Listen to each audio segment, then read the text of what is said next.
자, 좀 전에 물어봤듯이 이 사람은 그래. 베게너라는 사람이야. 베게너. 바로 대륙 이동설을 만든 사람이지. 자, 그런데 자, 제일 첫 번째 고체 지구. 지구의 영역을 여러 개로 나눴거든. 말 그대로 고체인 영역. 땅 덩어리를 말하는 거지. 그래서 이 영역에서 일어나는 변화들을 말할 겁니다. 제일 첫 번째로 직권의 변동. 말 그대로 땅의 영역을 말하는 거죠. 자, 판구조론의 정립 과정인데 아까 판구조론은 하나의 이론으로 자리 잡은 걸 말하는 거지. 그러면 그 전에 여러 가지 설들이 있었어. 제일 처음 했던 게 바로 대륙 이동설이지. 그 다음 뭔지 알고 있습니까? 비슷한 말 들어봤나? 멘틀 대류설도 있어.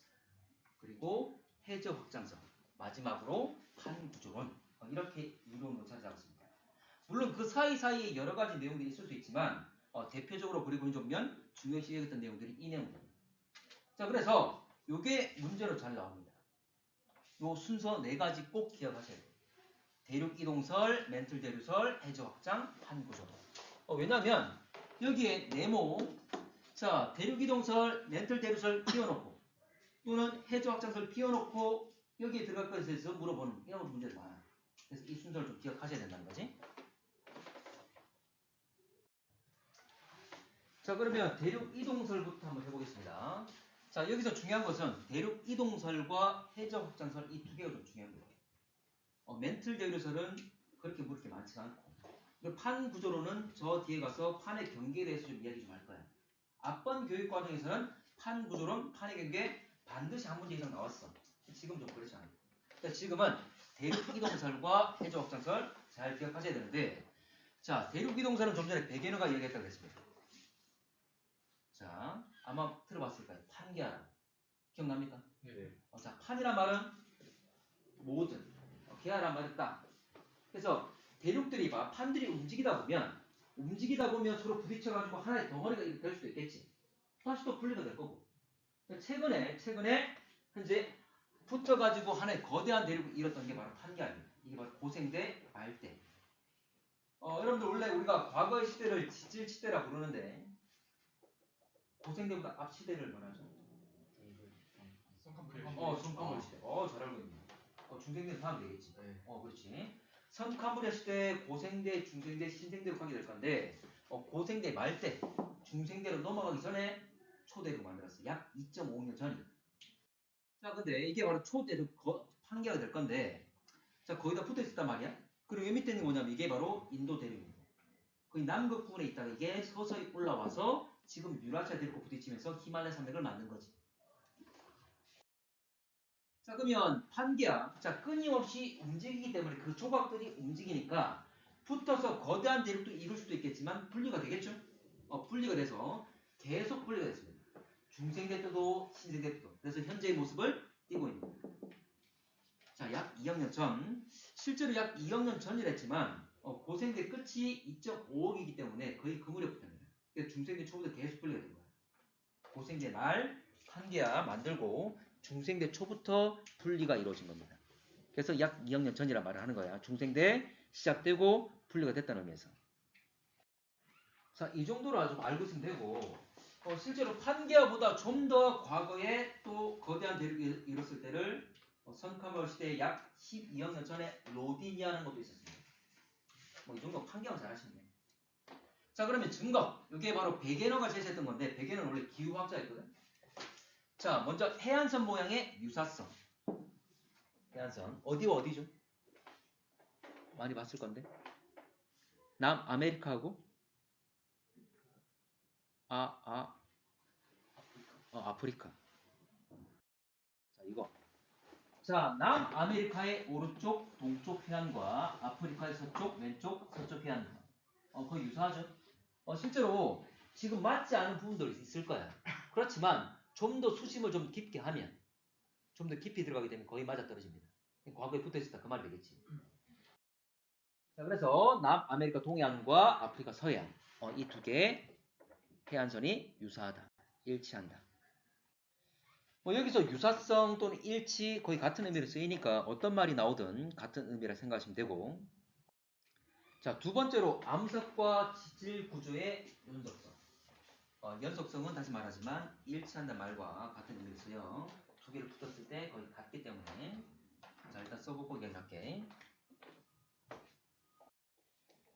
자, 여기서 지질 구조라는 것은 지층이나 산맥을 말합니다. 지질 구조는 지층이나 산맥. 지층은 여러 개 서로 다른 물질들이 서로 다른 크기, 다른 입자들이 쌓이면서 층과 층이 구분돼 보이는 그 층의 복합체를 지층이라 하지. 이게 무슨 말이냐 이런 겁니다. 자, 여기 남아메리카와 아프리카에 있는 남아메리카의 동양과 아프리카의 서양, 원래 거기가 붙어 있었잖아, 맞지? 그러면 원래 붙어 있었으면 같은 환경이면 같은 애들이 쌓이겠지. 근데 분리가 되면 서로 이제 다른 환경이잖아. 그래서 이제 그 뒤는 서로 다르게 쌓이겠지. 그래서 양쪽에 있는 지층들을 확인해 보면 밑에는 다 똑같습니다. 뭐 화성암, 빙하태적물, 석탄, 사암축 같잖아, 맞지? 양쪽이 같은데 이때는 서로 붙어 있었다는 거지. 붙어 있으니 같이 쌓였던 거지. 근데 분리가 된 이후에는 제일 위를 보게 되면 서로 다른 애들이 쌓였다는 거지. 다른 환경이 있어요. 분리가 됐습니다. 이걸 말하는 거지. 자, 이렇게 지층들을 볼 수도 있고, 자, 또는 산맥. 여러분들 원래 그 미국 하면 로키 산맥 유명하잖아, 맞지? 근데 그는 왼쪽인 서쪽에 있고 오른쪽 동쪽에 에팔레치아 산맥이라는 게 있어요. 과거에 이 아메리카하고 북아메리카하고 유럽하고 다 붙어 있었거든. 그래서 이것들을 붙였을 때 지금 형성되어 있는 산맥들 이것들 그때 다 연결된다는 거지. 봐봐. 예를 들어 대륙들이 부딪혔어. 대륙들이 부딪히면 딱 만나면 딱 끝나는 게 아니잖아. 계속 밀 수도 있는 거지. 밀면 뭐가 생길 수 있는 거야? 산맥이 생긴 거야. 이걸 꼭 산맥이라 하지.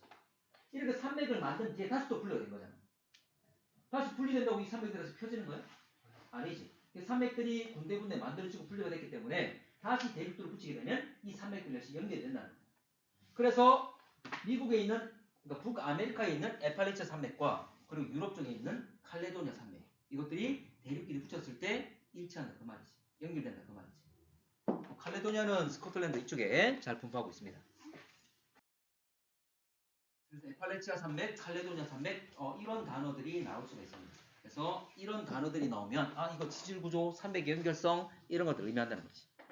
자, 세 번째. 자, 뭐 지금 이거는 어디 분포하는지 나타내는 거. 북아메리카의 에팔레치아 산맥, 칼레도니아는 스코틀랜드 유럽 쪽. 이쪽에 위치한다 그 말입니다. 이렇게 세세하게까지는 안 나왔지만 북아메리카 그리고 유럽. 자, 세 번째로 화석 분포의 연속성. 화석. 자, 과거에 살았던 생물들의 유해나 또는 그들의 생활 흔적들을 그대로 고스란히 남아있는 걸 우리 화석이라 부르지. 여기서 화석의 분포를 말하는 것은 원래 그들이 살던 곳에 죽어서 그대로 묻힐 거잖아, 맞지? 화석이 만들어지겠지. 그러면 화석의 분포는 결과적으로 그 생물들의 분포 영역을 말하겠지. 자, 일단 메소사우루스, 리스토로사우루스, 필로소프테리스 이런 것들이 있습니다. 이런 단어가 나오면 이거 대륙 이동설이다. 화석을 이용한 대륙 이동설의 증거다. 이걸 의미합니다. 주로 잘 나오는 건 메소사우루스. 자, 그러면 지금 지도에 나와 있는 전 세계 지도에 나와 있는 이 화석들 분포야. 얘가 바로 리스트로사우루스인데 얘들 보게 되면 이렇게 분포를 한단 말이야. 지금 여기 뭐 아시아 쪽이 유라시아 쪽에 존재를 하고 있지만 여기 호주 쪽에도 분포를 합니다. 실제로 이 거리를 보게 되면 그리고 뭐 남극에도 분포하고 있고 그래서 호주와 남극의 거리를 보게 되면 이거 약 8,000km란 말이야. 그럼 얘들이 육지에 살고 있는 애들인데 이걸 수행해서 갖겠어? 말이 안 되는 거지.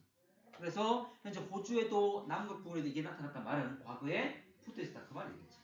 육지에 살고 있던 애들이 계속 삶의 영역을 넓혀가면서 좀 더 퍼져나갔던 거지. 이렇게 대륙과 대륙끼리 떨어져 있는 바다를 건너서 갈 수는 없었다 되겠지. 나머지도 마찬가지입니다. 이렇게. 그래서 대륙들을 뭉쳐가지고 이들이 분포하는 영역을 음영으로 표현한 거야. 자, 그들이 존재하는 영역을 다 이렇게 음영으로 표시하면 중간에 끊어진 게 있습니까? 다 연결되어 있지? 이걸 말한다는 거지. 그렇지. 그래서 과거에 이들이 붙어 있었다는 걸 이거 역시 증거가 된다 그 말입니다. 이해됐습니까? 자, 제일 유명한 게 누구라고? 메소사우루스. 네. 자, 마지막으로 빙하 분포 이동 방향 이 증거입니다. 자, 이거 봐봐. 여러분들 우리 빙하 여러분 그 과거 빙하 시대 하면 지금보다 온도가 얼마 된다니까? 몇백 정도 더 낫지 않을까요? 몇 배? 지금의 요한이 지금의 지구의 평균 기온이 얼마쯤 되죠? 지금 우리 지구의 평균 기온 얼마쯤 될까? 모르겠어? 현수 얼마쯤 됩니까? 30 평균 기온. 평균 기온. 영도. 영도. 친구 평균 기온 얼마쯤 될까? 28도? 28도. 16도. 16도. 원래 일반적으로 16도, 17도, 우리가 한 일반 15도 정도 얘기를 합니다. 그러니까 우리나라 보게 되면 우리나라가 중위도잖아, 맞지? 그럼 우리나라 거의 평균값 가지고 있겠지. 그럼 우리나라도 봄, 여름, 가을, 겨울 쭉 있잖아, 맞지? 네. 여름에는 30m까지 올라가고 더울 때 겨울에는 영하만 몇 도 쭉 떨어지잖아, 맞지? 네. 그럼 우리나라 평균 기온 정도 생각하면 되는 거지. 이게 지구 평균 기온 정도 되겠지. 그런데 빙하 시대를 하면 지금보다 한 2도에서 7도밖에 안 났습니다. 평균 기온. 여러분들 그 빙하기 때 아무리 강한 빙하기라도 적도 지역에 빙하가 생길 거 아닙니까? 안 생깁니다. 안 생겼어. 그럼 투모로우 영화 본 적 있나? 별로 오래된 영화지. 뉴욕까지 막 얼어 죽고 하는 거 있잖아. 도서관 그렇지. 아버지가 그 아들 구하기 위해서 막 탐험가인데 가서 거기 오잖아. 그 내용인데 그 영화도 실제 보면 나중에 우리 다 배우는 내용이 있어. 실제 가능한 일이야. 시나리오. 어쨌거나 거기서도 빙하기가 왔는데 왔을 때 이들이 살기 위해서 계속 남쪽으로 내려가지. 네. 미국 밑에 무슨 나라가 있죠? 멕시코. 그래서 거의 영화의 끝물에 보게 되면 거기는 빙하가 전혀 없단 말이야. 거의 멕시코 거의 국경까지 와 있는 모습, 그 모습이 나오거든. 그래서 아무리 강한 빙하기라 하더라도 적도까지는 얼지 않습니다. 지금의 우리 빙하들은 다 양극지방 있잖아, 맞지? 좀 더 추워지면 빙하가 차지하는 영역이 좀 더 넓어질 뿐이지. 적도까지는 얼지 않아. 그러면 우리 인도 같은 경우에 적도에 가까이 있지? 근데 인도에도 빙하의 흔적이 있단 말이야. 근데 적도 가까이 있으면 빙하가 생겨 안 생겨? 안 생긴다고 그랬지. 근데 빙하의 흔적이 있어. 그 말은 옛날 추웠다가 아니라 그래, 원래 이놈이 극지방에 있다가 고위도에 있다가 추운 지방에 있다가 고선 이제 저위도로 내려와서 그 말이 되는 거지. 그 말. 됐지? 자, 가볼게. 그래서 여기 원래 극지방에 있던 인도가 올라간 모습을 표현하고 있는 겁니다. 자, 갈게. 자, 원래 그래서 한 곳에 있다가 이들이 흩어져 갔다는 걸 알 수가 있는데 실제로 암석이 긁힌 흔적 가지고 이 빙하들이 어떻게 움직였는지를 가늠해 보는 겁니다. 자, 그러면 한계가 뭐냐? 자, 처음에도 이야기했지만 하나의 이론으로 자리 잡지 못했다는 거지. 그 당시 과학에서 받아들이지 않았습니다. 뭐냐면 이 내용 때문에. 바로 대륙 이동의 원동력을 설명하지 못했다는 거예요. 자, 이 거대한 대륙이 이동했다. 그래, 증거들. 그래, 인정해 줄게. 증거가 있는데 그러면 이 대륙들을 움직인 힘이 뭐였냐? 이 말이지. 이걸 설명하지 못했습니다. 자, 그러면 백연어가 대륙 이동의 원동력을 제시하지 않은 건 아닙니다. 제시했어. 참고로 백연어가 중요했던 것은 지구 자전에 의한 원심력. 원심력이 뭐지? 자전이 뭐지? 지구 자체가 회전하고 있는 건 이걸 자전이 하죠? 네. 맞지? 원심력은 뭐야? 원심. 공 돌릴 때. 원심. 원자 무슨 원자? 뭘 원자? 심. 중심. 중심으로부터 멀어지려고 하는 힘. 그러니까 회전 운동할 때 우리가 차 타고 갈 때 커브 돌 때 커브 도는 것도 결국적으로 원을 그리는 거잖아, 맞지? 네. 몸이 어디로 쏠리죠? 바깥으로 쏠리지. 바깥으로 쏠리니까 내가 바깥으로 안 쏠리기 위해서 일부러 몸을 안쪽으로 이렇게 숙이는 거야. 네. 기울이는 거죠. 자, 원심력이야. 자, 그래서 지구가 자전하고 있으니까 회전하고 있으니까 원심력이 생기겠죠? 이게 대륙 이동시키는 힘으로 작용했다는 거지. 그리고 하나 더. 또 제시했던 건 달의 기조력. 자, 달의 기조력 하면 뭘 일으키죠? 자, 달의 기조력 하면 조석 현상을 일으키지. 참고로 조석 현상은 실제로 이렇게 달이 있고 지구가 있으면 원래 실제로 서로 천체 간에는 어떻게 결과적으로 어떤 힘이 작용하냐면 결과적으로 기조력이라 말하면 달이 달 쪽으로 당기는 힘과 달 반대편으로 미는 이 힘, 이 두 가지가 결과적으로 기저력으로 작용을 해. 근데 지구는 어때? 딱딱한 돌 덩어리지. 자, 내가 예를 들어서 이제 여러분도 있는데 얼굴이 있는데 얼굴 앞쪽을 당기고 뒤쪽을 당긴다는 거야. 근데 지구는 딱딱하잖아, 맞지? 모양이 변할까 안 변할까? 잘 안 변합니다. 그렇지만 지구 덩어리는 단단하니까 안 변하지만 물들은 어떨까? 바닷물들은 움직일 수 있겠죠. 그러면 이쪽에 물이 좀 쏠리게 되는 거지. 반대편 물이 쏠리게 되는 거지, 바닷물이. 그럼 여러분들 주변보다 이 지역은 바닷물이 높겠지? 바닷물이 높을 때를 뭐랍니까? 밀물? 일단 높을 때는 만조라고. 만조. 가득 찰 만. 그리고 이 주변은 반대쪽으로 달 방향이 90도 되는 이 지역들은 해수면이 낮겠지? 이걸 우리가 간조라고 그러지. 만조와 간조. 간자는 사이 간자. 만조 사이에. 참고로 물이 밀려서 들어오겠죠? 그걸 뭐랍니까? 이걸 밀물이라고 그러지. 그럼 나갈 때 쓸려 나가겠지? 썰물이라고 그러는 거지. 이런 수평 흐름을 우리가 조류라고 그러지. 어쨌든 이런 현상을 일으키는 것을 조석 현상, 이건 기조력이에요. 그러면 그 당시에 100년 전이지만 그 당시에도 얼마든지 물리적으로 이 힘을 다 계산할 수가 있었어. 이 기조력이 얼마인지 계산 다 가능해. 원심력이 얼마인지 계산 다 가능해. 근데 계산을 다 해봤더니 대륙을 움직일 만큼 힘은 안 된다는 거야. 그럼 안 맞다는 거지. 그래서 안 받아들여진 거야. 그래서 아예 제시하지 않은 건 아니고 제시했지만 이 힘이 아니다 그 말이지. 자, 결론적으로 말하면 대륙을 이동시킨 것, 판을 이동시키는 힘은 뭐였다? 멘트의 대륙. 일단 설명하지는 못했습니다. 그 당시에. 자, 이게 한계가 되는 내용입니다. 그래서 한계 일단 말이에요. 대륙 이동설 다음이 멘틀 대륙설인데 대륙 이동설은 대륙의 이동의 원동력을 설명하지 못했었는데 자, 바로 멘틀 대륙설은 홈스가 이야기했는데 자, 멘틀 대륙에 의해서 위에 실려 있는 자, 대륙들이 판들이 움직인다. 이런 이야기를 했습니다. 여러분들 우리가 라면물을 끓일 때 부글부글 끓게 될 건데 밑에서 열을 가할 거잖아, 맞지? 그러면 밑부분이 열을 받을 거니까 온도가 올라가겠지. 온도가 올라가면 부피가 커지면서 밑도 커지면서 작아집니다. 밀도가 작아지지. 그 말은 같은 부피일 때 좀 더 가볍다 그 말이지. 그래서 가벼우니까 위로 올라가겠죠? 그럼 위에 있던 상대로 차갑던 좀 더 무거운 애들 밑으로 내려올 거야. 또 가열되면 또 올라가겠지. 그래서 빙글빙글 돌게 되는 이걸 우리가 대류란 말을 쓰는 거지. 띠대자 현정면 흐름 생기는 거. 자, 그런데 지구 내부도 마찬가지야. 땅 속을 파고 들어가면 온도가 어떻게 될까? 높아집니다.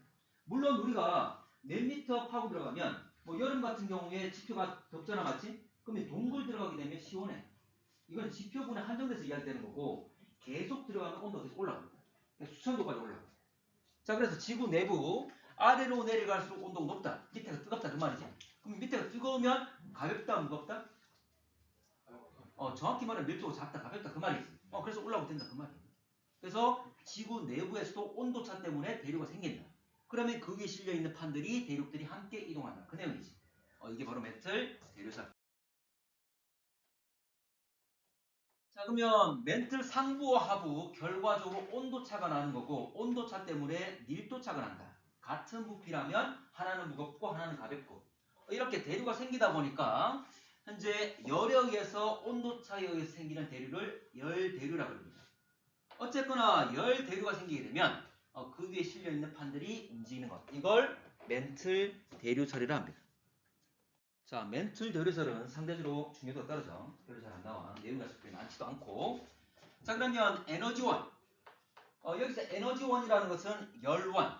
온도차가 발생하게 된 중심부 온도가 높은 이유. 그걸 말하는 거지. 참고로 그 에너지원은 방사성 원소의 붕괴열. 우리가 대표적으로 방사성 원소 하면 뭐 있죠? 우라늄이나 토륨, 우리가 알고 있는 원자력 발전, 핵무기에 쓰는 그런 애들이지. 얘들인데 얘들은 물리적으로 화학적으로 아주 불안정해. 불안정하다 말은 에너지가 높다 그 말이에요. 좀 더 안정해지기 위해서 낮은 에너지를 갖기 위해서 좀 더 아래로 내려오게 되는 거지. 그럼 우리가 붕괴란 말을 쓰는 거거든. 그러면서 열을 막 방출하는 거야. 자, 그러면 방사성 원소의 붕괴열. 자, 땅 속에는 여러 가지 방사성 원소들이 많습니다. 예를 들어서 우리 운동장 땅을 막 파고 들어가면 그 아래도 우라늄들이 있다고 말이야. 근데 그 양이 많아 적어? 아주 적다는 거지. 이거를 얼마나 잘 순도가 높게 모을 수 있느냐.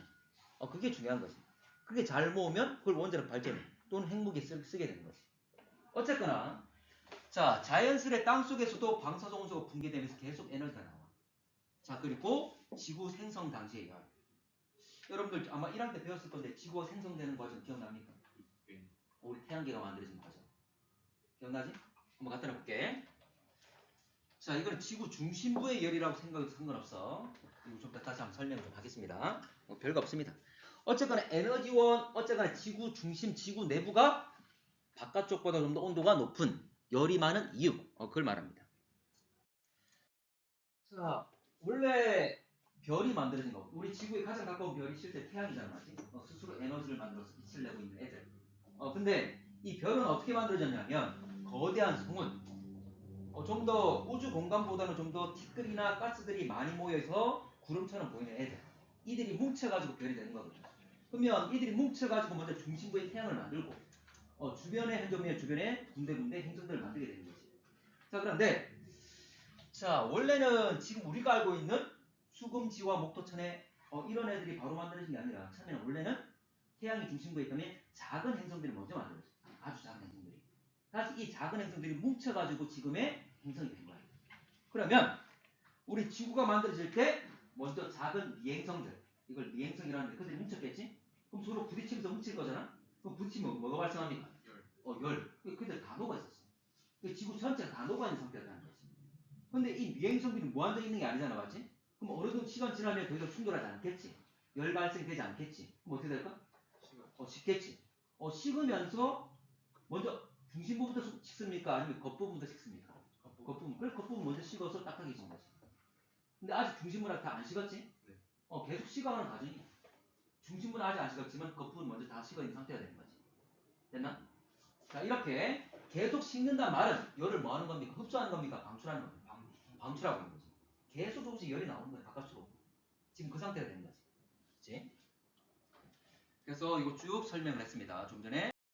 만드는 과정, 미행성 충돌하면서 전체가 열, 온도가 높아지게 되면 자, 다 녹아있는 상태로부터 마그마 바다가 되지.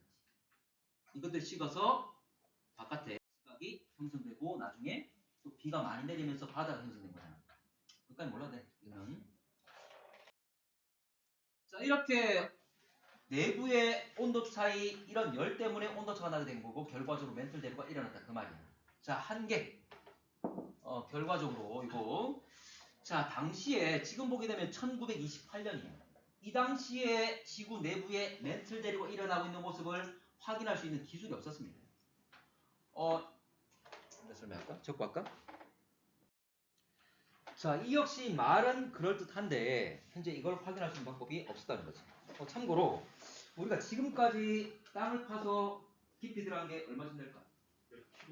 몇 킬로? 11킬로, 12킬로 이거밖에 안 됩니다. 근데 실제로 더 팔 수도 있어. 근데 여러분 땅 속으로 들어갈수록 온도 어떻게 된다고? 높아진다 그랬지? 온도 수백 도만 올라갑니다. 자, 그리고 내려갈수록 잘 다져져 있잖아, 맞지? 아주 단단하겠지. 파기가 정말 힘들어. 그래서 돈을 아주 많이 들여서 시간을 많이 들여서 더 들어갈 수 있지만 현재 비용 대비 아주 비효과가 들어가요. 간접적인 방법이 위험하지? 뭐 지진파나 뭐 중력이나 또는 자기 이런 걸 측정해서 내부의 어떤 물리적 상태를 확인하게 되는 거지.